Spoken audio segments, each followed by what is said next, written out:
In the fall of 2016, specifically in the city of Knoxville, Tennessee, in the United States, a loving family gathered to celebrate Thanksgiving together in an atmosphere of warmth and tranquility.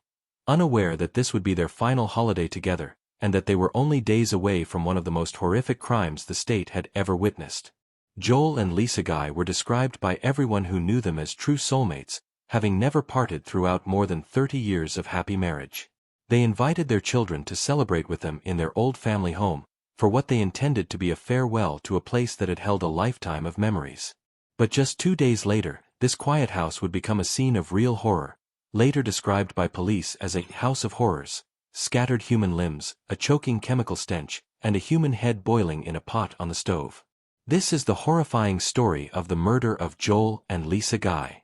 Joel Guy Sr. was a pipeline engineer born in 1955.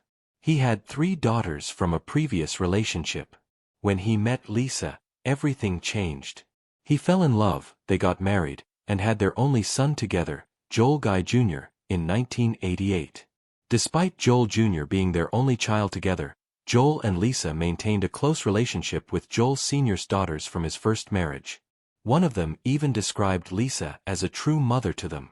After 31 years of peaceful married life, Joel began planning his retirement. He decided to sell their Knoxville home and, with Lisa, looked forward to starting a new chapter in a home they had bought in Seguinsville, Tennessee. That Thanksgiving was meant to be the last in the family home, celebrating the end of one chapter and the beginning of a quieter, happier one. But that new chapter would never begin. On Thursday, November 24, 2016, Thanksgiving Day, the couple invited their children to celebrate with them. Joel's daughters from his first marriage came with their children, and Joel Jr. came from Louisiana, where he lived in his own apartment. Joel Jr. was not known for his social skills. He was quiet and introverted. But on that day, he seemed somewhat different. According to Michelle Tyler, his half-sister, he showed an unusual interest in her children, trying to play with them and get closer to them, something he had never done before. In that moment, Michelle felt there was something special about this Thanksgiving, perhaps because it was the last one in the family home. But she didn't know it would be the last Thanksgiving for the entire family. After the celebration, the 3 sisters left the house with their children. The couple remained in the home with their son Joel Jr., who chose to stay a few more days. Joel Jr. had previously enrolled at Louisiana State University and aspired to become a plastic surgeon, but he dropped out in 2015 and had not worked since. He was financially dependent on his parents and lived in a state of financial instability. On the afternoon of Saturday, November 26, just 2 days after the holiday, Lisa went shopping at the nearby Walmart. Her son was also spotted in the same store around 3 p.m., purchasing some items. The next day, Sunday, November 27, Joel Jr. left the family home and headed to Baton Rouge, seeking medical assistance for injuries to his hand. He went to a student clinic there. Looking at these events in isolation, they might not seem suspicious. But everything changed the following day. On Monday, November 28, Lisa unexpectedly failed to show up for work. Her boss, Jennifer Whitehead, grew concerned. The company had planned a retirement party in her honor, and Lisa had been excited about it. But she didn't show up and didn't answer calls to either her cell phone or landline. Worried, Jennifer called 911 and requested a welfare check on the family's home. Officer Stephen Ballard was dispatched and went to the house. He knocked on the door but got no response. He tried going to the back but found the gate locked and took no further action at that time. But Jennifer remained deeply worried and called again an hour or 2 later, asking for another welfare check. This time, Ballard returned, accompanied by Detective Jeremy McCord. Through the windows, they noticed something odd. Grocery bags and perishable food items like milk and bacon were lying on the floor. Though the home was up for sale, there was no realtor's lockbox on the door. They also noticed the back door handle was missing. The officers decided to enter through the garage door. As soon as they stepped inside, they were hit by an intense wave of heat. This was the first chilling sign of the horrors that lay inside. Inside the house, nightmares began to materialize. The dining table was covered with carefully arranged weapons, and the air was heavy with a chemical odor so strong that Officer Stephen Ballard's forehead began to tingle. It was toxic. Everything inside was disturbing, but what awaited them upstairs made every earlier alarm seem minor. At the end of the hallway, 2 human hands lay on the floor, just the hands, no bodies. Time seemed to freeze. And in the downstairs kitchen, the terror deepened. What the officers entered was no longer a home but a scene from the most violent of horror films.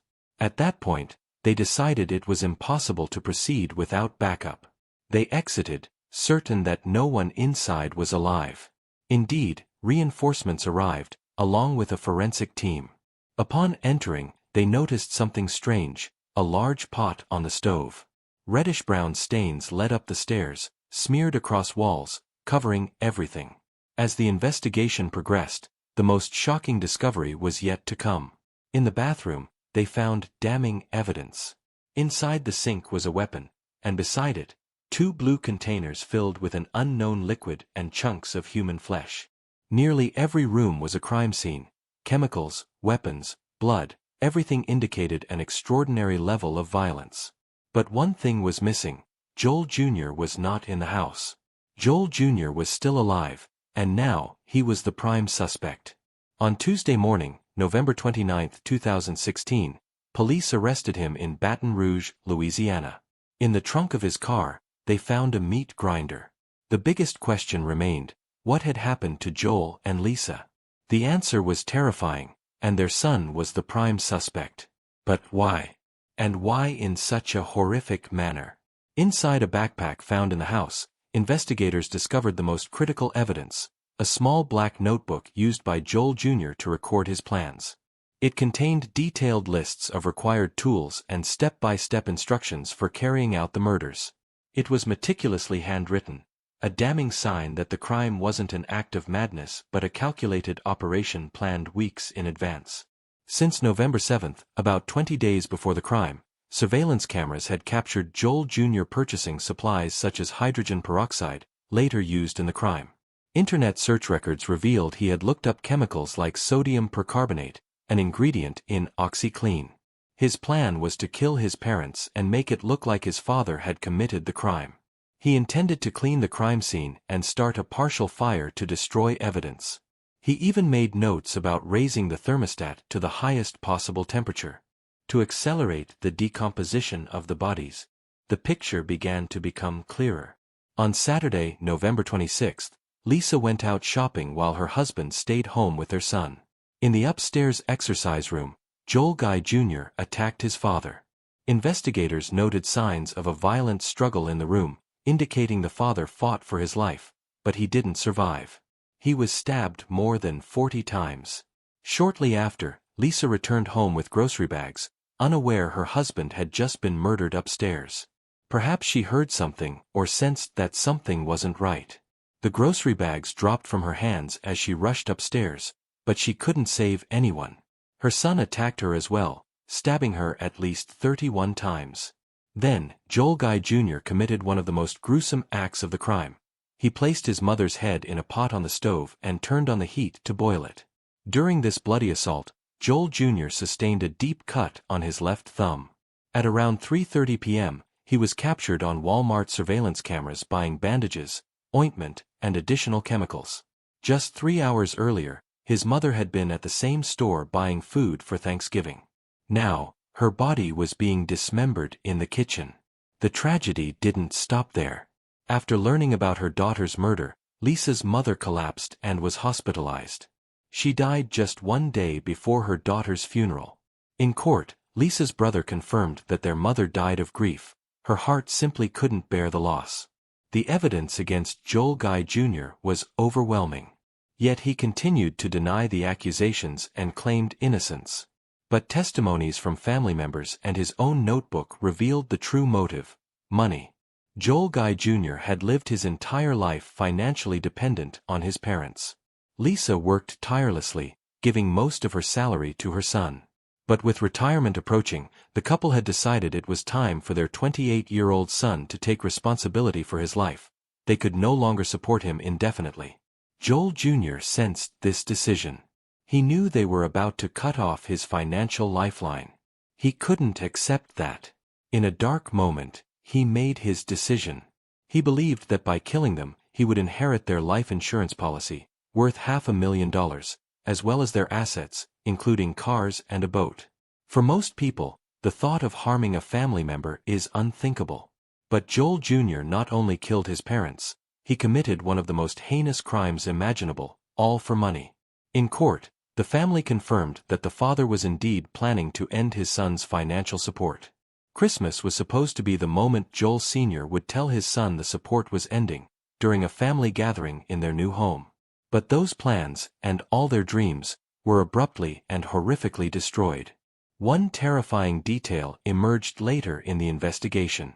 Michelle Tyler, Joel Jr.'s half-sister, revealed she had seen the blue containers in Joel Jr.'s car during the Thanksgiving gathering, 2 days before the crime. She didn't know at the time that those ordinary-looking containers would soon be used to dissolve his parents' bodies.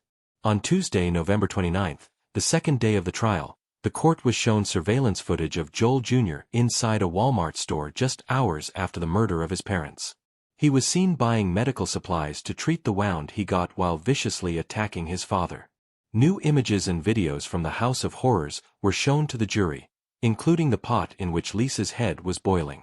It wasn't a scene from a horror movie, but real evidence displayed in court. The accusations became more concrete with every new piece of evidence. Many of the tools used in the crime were found covered in Joel Jr.'s fingerprints. Officers took the stand to recount their experiences, each describing parts of the nightmare they witnessed inside the house. One officer described the lingering stench. "I will never forget that smell for as long as I live." Meanwhile, Joel Jr. sat silently in court, showing no emotion, no remorse, and not even nervousness, just a cold, blank stare. On the third day of the trial, a forensic investigator gave a detailed description of how the decomposing bodies were removed from the house. He described how the acidic solution had melted the skin off the father's head, leaving only the skull.